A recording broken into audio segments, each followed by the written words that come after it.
This week, one of the worst parts of camping and living outdoors, mosquitoes. Everything we've done to deal with them and how you might deal with them.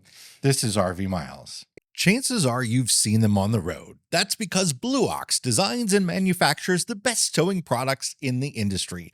Just look around. You'll find them on highways and campgrounds and anywhere you find people traveling in the great outdoors. From award-winning tow bars and base plates to a full line of weight distribution hitches, adjustable ball mounts, and now they have fifth wheel hitches too. With Blue Ox, towing doesn't have to be a drag. Visit blueox.com for more information. Ever feel like finding the right RV part is like searching for a needle in a haystack? Enter eTrailer.com. Whether you're puzzled about which product is right for you or how to install it, eTrailer has got you covered. Their US-based customer service is available by chat or phone 7 days a week, and with expert Q&As, helpful articles, and tons of reviews and install videos, you'll tackle any RV problem with confidence. eTrailer strives to get their hands on everything they sell, and their website is full of overviews, reviews, buying guides, and tutorials. And it's not just RV parts, it's towing and vehicle accessories, camping supplies, and more. Head to the link in the description and get free shipping on orders over $99.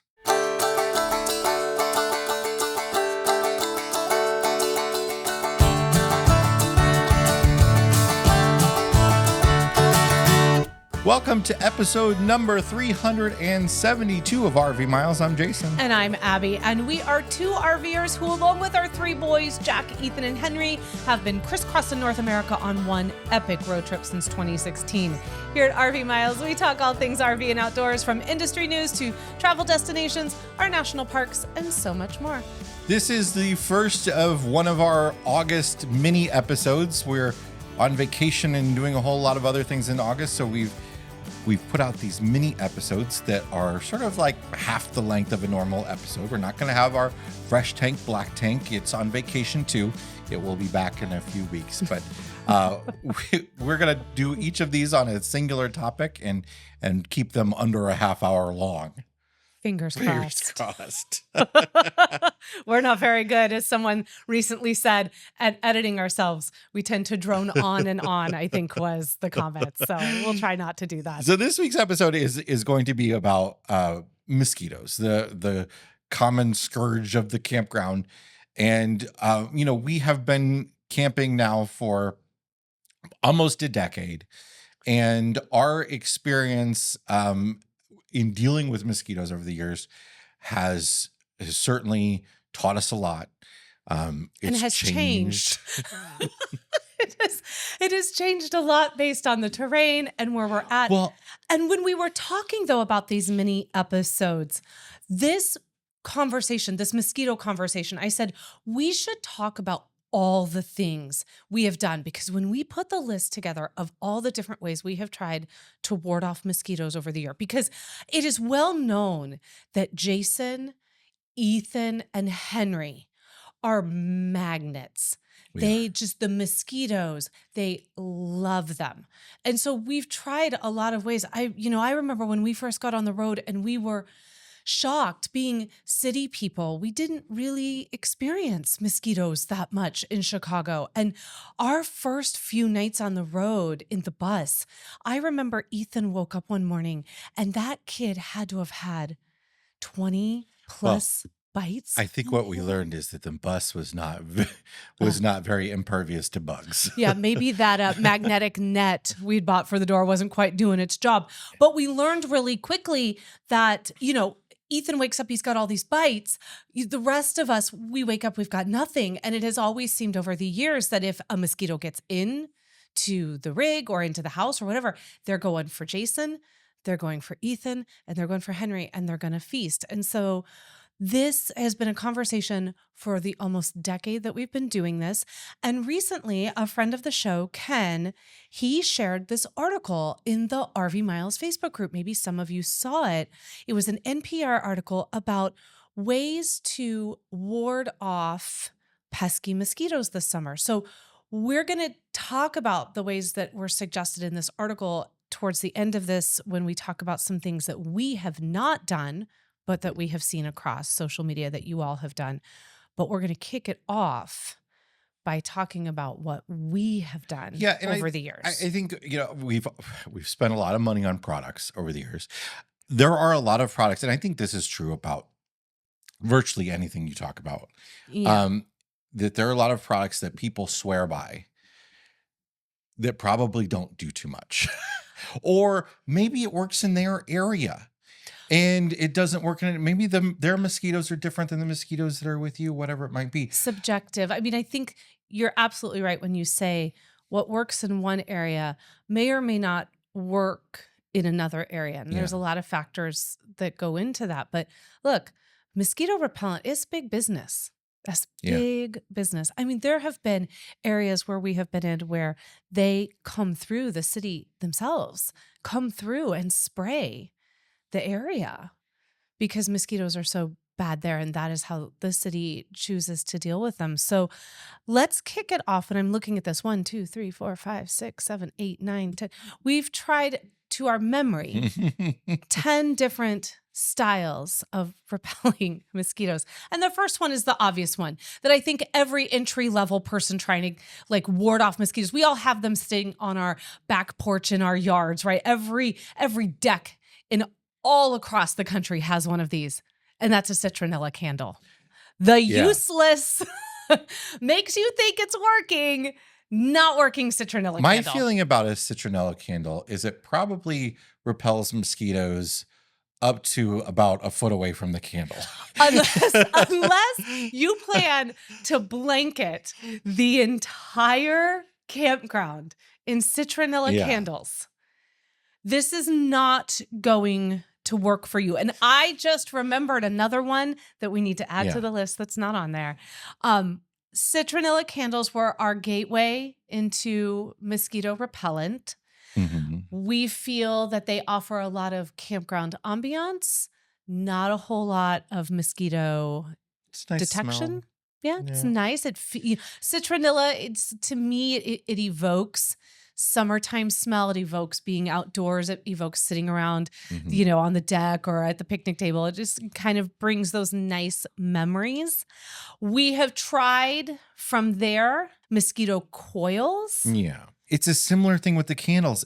Maybe it's just the smoke that repels them away. And it's just that little bit. It's just, again, you got to be near. Maybe they sort of work if you have two chairs sitting next to each other, you got a little mosquito coil in between you, maybe it would work. But if there's any sort of breeze, it's gone. And unless you, again, want to blanket the entire campground in mosquito coils, it's really only serving the small little area that you're in. So we graduated from the citronella candle and the mosquito coil to the citronella tiki torches because we was so fancy. There was a while there in the school bus conversion that we hauled around tiki torches with us. And not just for mosquito purposes, but for ambiance.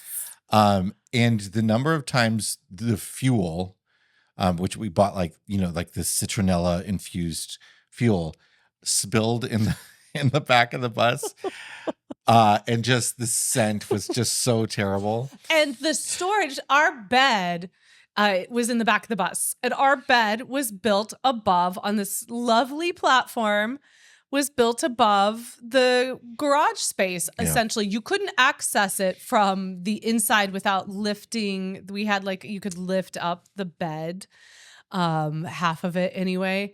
So often we would be like, well, smells like another tiki torch. May have tipped over. So we carried tiki torches for a while. That was short-lived. That was during our set the scene vibe. We were going through a period of time where we thought we had to have particular things at the campground because you have to set the scene. And through all of this, and even still to this day, bug spray. I think the issue with bug spray is a lot of people are concerned about the chemicals in their skin. Fair. And so for that reason, I think a lot of people look towards a more natural repellent.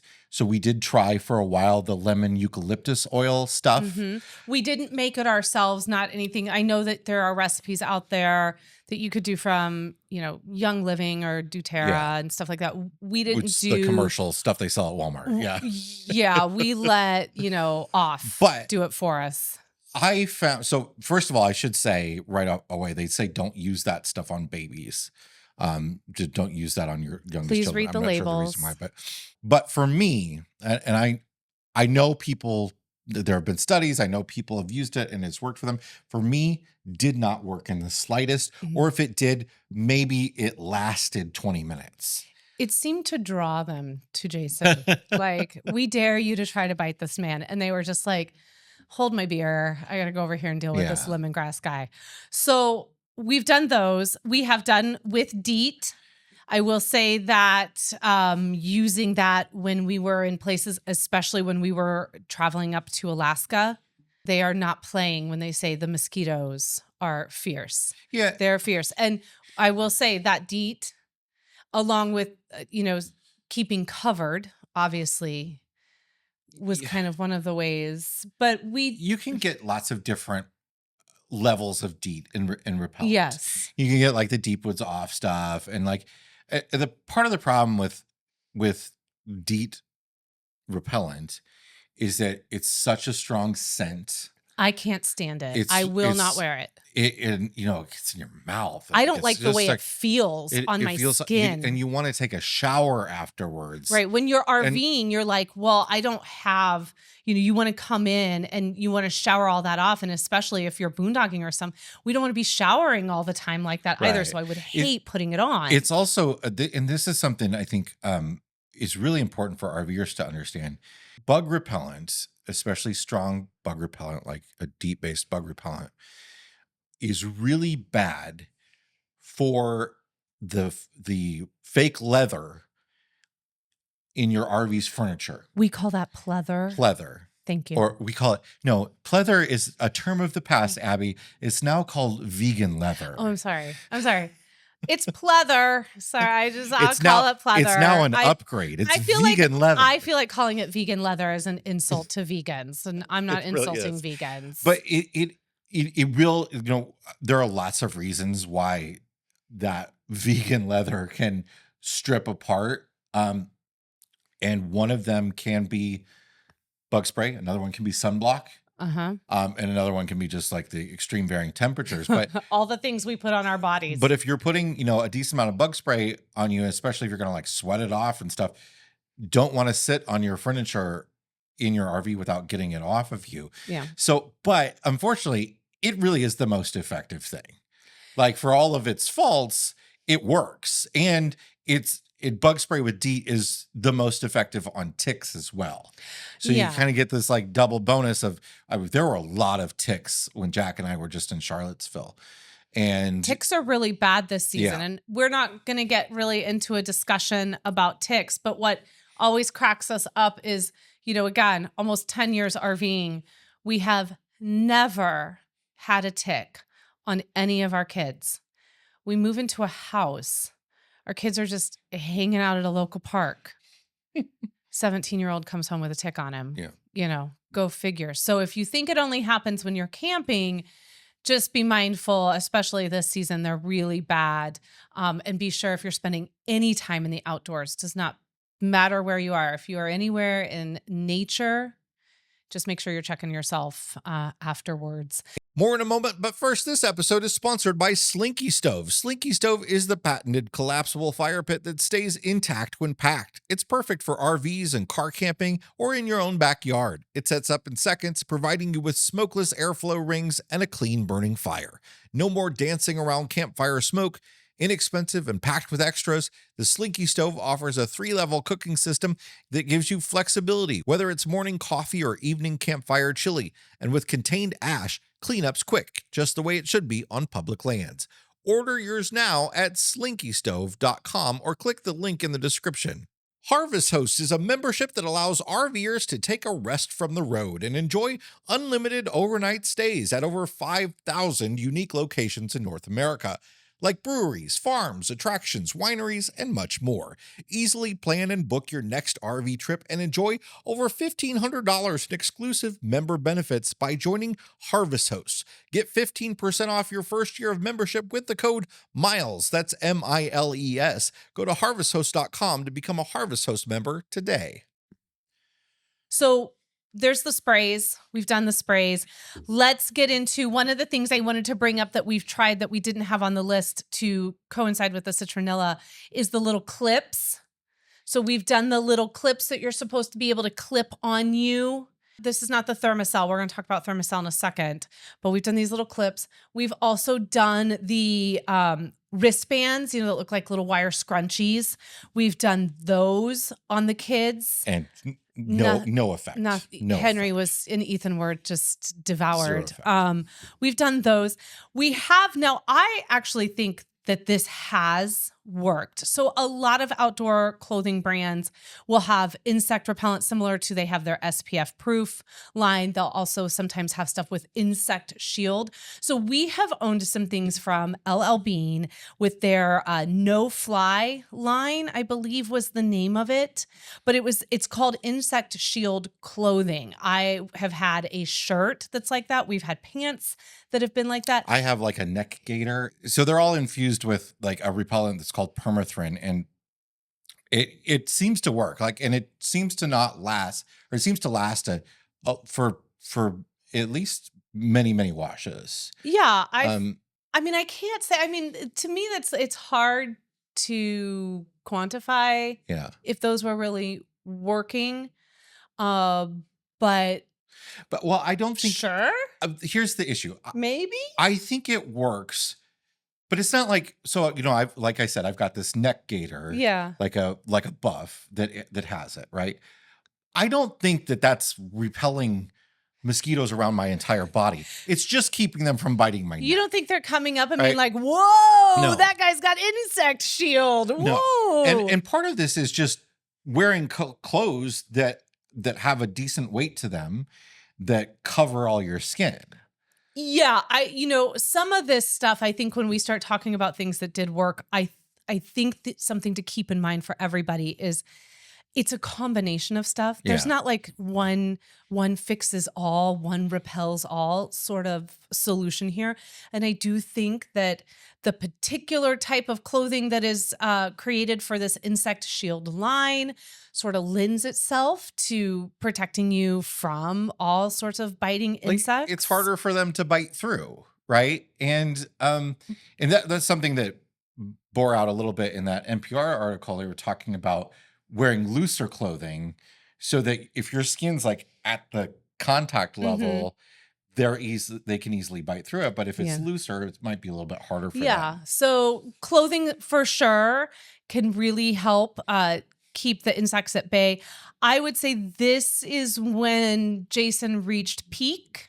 Ultimate mosquito repellent was when he bought one of those mosquito face nets when we were in Alaska. I actually think you might have bought it before in Canada. It was in Canada.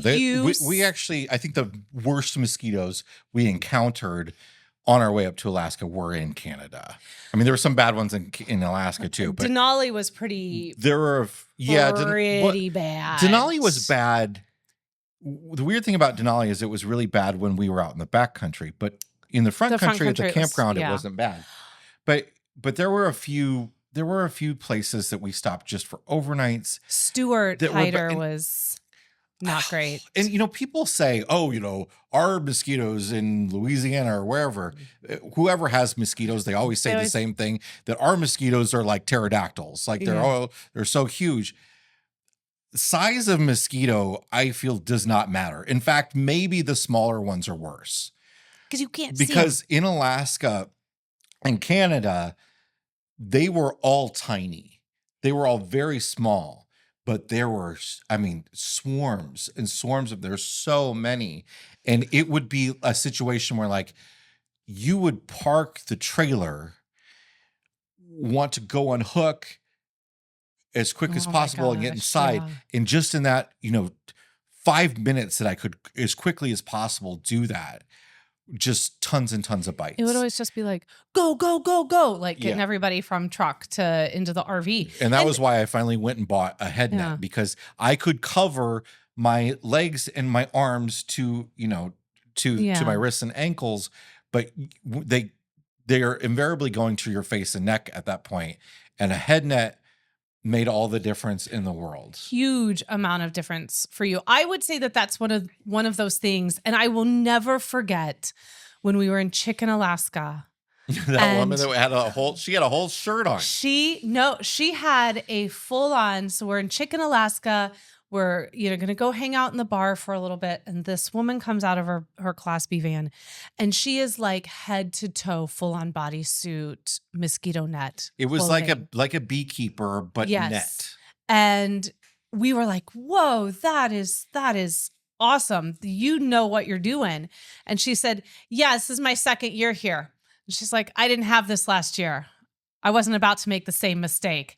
And we were just like, whoa. Yeah. Uh-oh. And what's weird, it wasn't like that everywhere. No. It was some specific places had a ton of mosquitoes, and a lot of places just had zero. And it was just dependent. I bet that woman didn't have a single mosquito bite all No, season long. I was very impressive, and someone who knew what they were doing. We've also tried the Bug Zapper Racket. Jason really loved that thing. I hated it. Well, okay, so but he loved it. That was another purchase. Actually, I purchased that when I bought the head net, and so basically it looks like a little tennis racket, right? That it's a bug zapper, and that was best for mosquitoes that got inside the rig. Yeah, that was the quickest, because it's easier than like a fly swatter. We're trying to, because you can easier get them in the air with it, and it's very satisfying to see them zap. I do want to caution people though that I have no qualms about being mean to a mosquito. You want to caution people too. A lot of people will put a bug zapper, like a commercial, actual household bug zapper outside at their campsite, and experts say that those don't work at all for mosquitoes.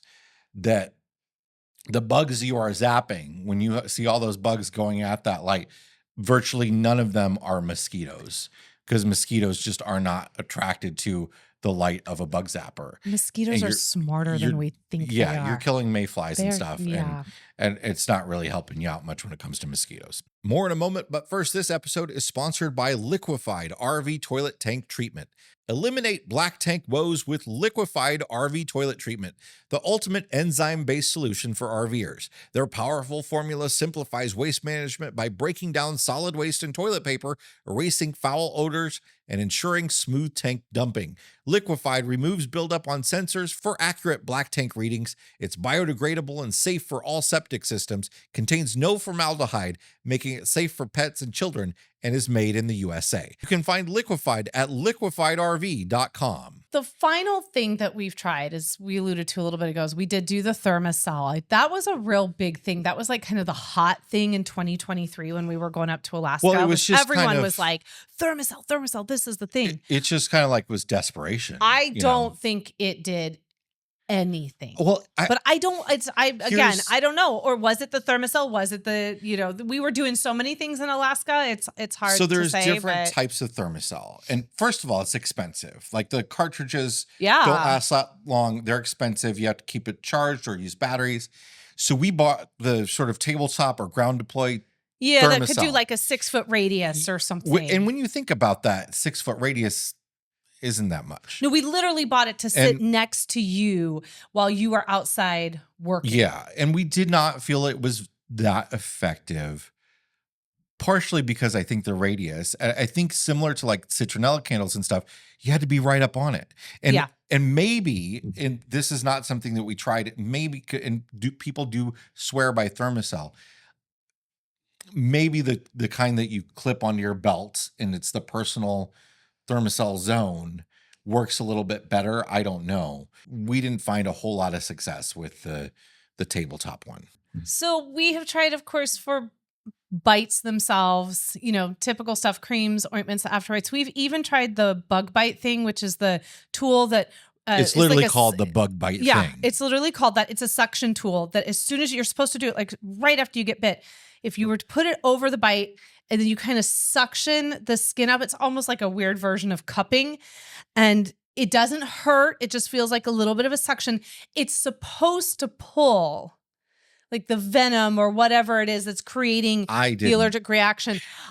Jason swears it didn't work. I had a couple bites that I tried it on, and maybe it's just my body. Like my body wasn't going to create the bite to begin with. I didn't get a bite. But I also feel like you had to because when you get bit by a mosquito, you don't really start feeling the itch right away. So you might not know right away. I don't know. The kids can get really big swollen. I mean, they know sometimes when they've been bit, and it's feel like at that point a big it's too late. welt. I feel like it's too late at that point. Well, like it's supposed not to be if it's like right after they've been bit and they feel the welt and they say, I just got bit. I think it's just everybody's body reacts different to how they're bit. I will say it did not work for me. I don't think sometimes the afterbite works. Any of the lotions or the creams or anything, they burn. The afterbite pen, it's just sort of numbs a bite, and that lasts for a minute, and then it's gone. The scratching the heck out of them until they hurt instead of itch is like the only thing that's ever been effective for me. Oh, that sounds painful. It's awful. Mosquitoes are incredibly attracted to me, and I just love them. And it's just really frustrating. Now, there are a few things that other people have used that we have not tried yet. I know a lot of people swear by having a big giant fan. We've seen this at campgrounds where they've got like a really big fan. How can you hear anything? Like it's just blowing at the whole campsite and just doesn't allow mosquitoes to land. Yeah. I think that's a little absurd. But what I've seen a lot of lately, I saw a lot of this in Charlottesville actually. Now, if you go to like Home Depot or Lowe's, all the different power tool brands, your DeWalt's, Makita, whoever, they all sell now these portable fans that are about maybe 1.5 feet in diameter that run off a battery. And I saw lots of people utilizing those. And I think that makes sense. But you're only getting one that big. You're probably only going to blow on yourself. But yeah. So fans, essential oils, a lot of people like to make their own bug repellent. Another thing from the natural route to, we've not tried this, but I have seen it and have read about it is, you can have lemongrass, planted lemongrass and lavender either at your home, around your home, and that will kind of deter mosquitoes, or you can have them potted and you can take them with you to the campground. I don't know if you've got to do rows upon rows of lemongrass and lavender. I haven't tried any of that. Obviously, it would make your campsite look quite pretty, but I don't know the efficacy of how all of that would work. I know a lot of people swear by the Avon Skin So Soft. Man, the 80s are calling. We did try that once. First of all, it's hard to get because it's Avon. How do you just get that on the road? You call up your local Avon distributor. Duh. Again, for me, it did not work. And I think there are some of these things that they just work for some people and they just don't work for other people. Yeah, I think what we're saying here is that there's not much that works for Jason. So any suggestions you have, or if anything that we didn't mention on your list, you should let us know. We would love to kind of see how you all keep mosquitoes and biting insects at bay when you are at the campground or you're out hiking, you're exploring in nature. But there you go. That was it. That's our mini.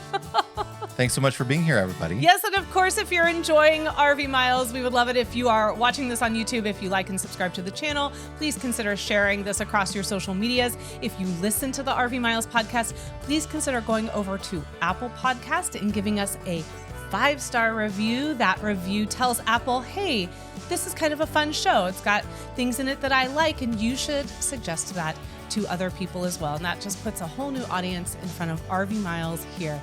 Thank you so much for joining us for this little mini episode, and keep logging those RV miles. Hi, everybody.